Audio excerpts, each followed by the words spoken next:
Hey everyone, I want to talk about something important today because it's time to get back to our roots around free expression on Facebook and Instagram.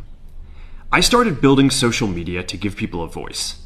I gave a speech at Georgetown 5 years ago about the importance of protecting free expression, and I still believe this today. But a lot has happened over the last several years. There's been widespread debate about potential harms from online content. Governments and legacy media have pushed to censor more and more.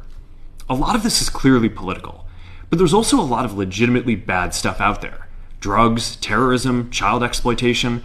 These are things that we take very seriously, and I want to make sure that we handle responsibly. So we built a lot of complex systems to moderate content. But the problem with complex systems is they make mistakes. Even if they accidentally censor just 1% of posts, that's millions of people. And we've reached a point where it's just too many mistakes and too much censorship. The recent elections also feel like a cultural tipping point towards once again prioritizing speech. So we're going to get back to our roots and focus on reducing mistakes, simplifying our policies, and restoring free expression on our platforms. More specifically, here's what we're going to do. First, we're going to get rid of fact checkers and replace them with community notes similar to X, starting in the US. After Trump first got elected in 2016, the legacy media wrote non-stop about how misinformation was a threat to democracy.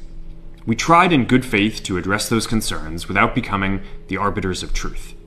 But the fact-checkers have just been too politically biased and have destroyed more trust than they've created, especially in the US.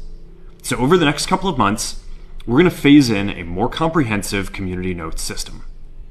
Second, we're going to simplify our content policies and get rid of a bunch of restrictions on topics like immigration and gender that are just out of touch with mainstream discourse.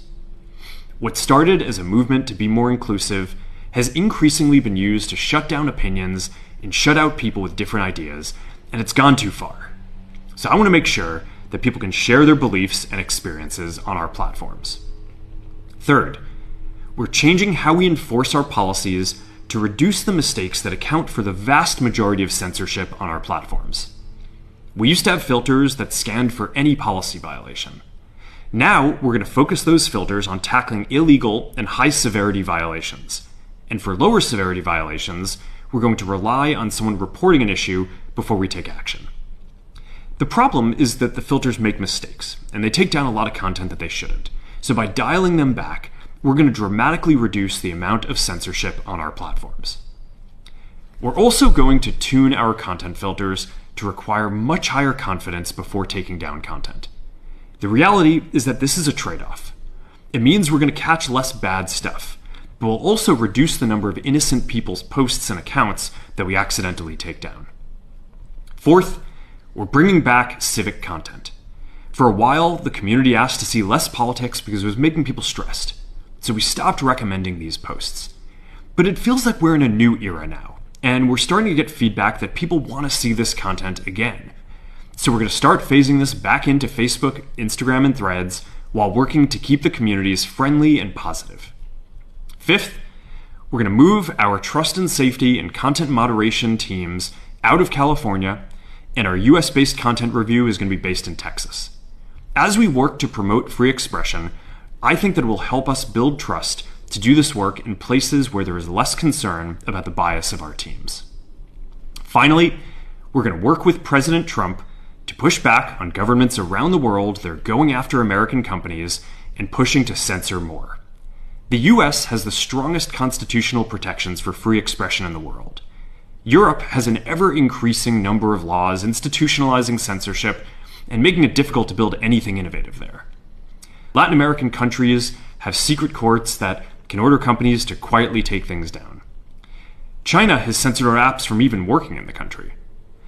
The only way that we can push back on this global trend is with the support of the US government. And that's why it's been so difficult over the past 4 years when even the US government has pushed for censorship. By going after us and other American companies, it has emboldened other governments to go even further. But now we have the opportunity to restore free expression, and I am excited to take it.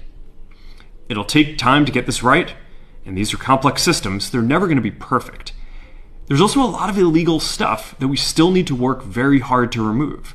But the bottom line is that after years of having our content moderation work focus primarily on removing content, it is time to focus on reducing mistakes, simplifying our systems, and getting back to our roots about giving people voice. I'm looking forward to this next chapter. Stay good out there, and more to come soon.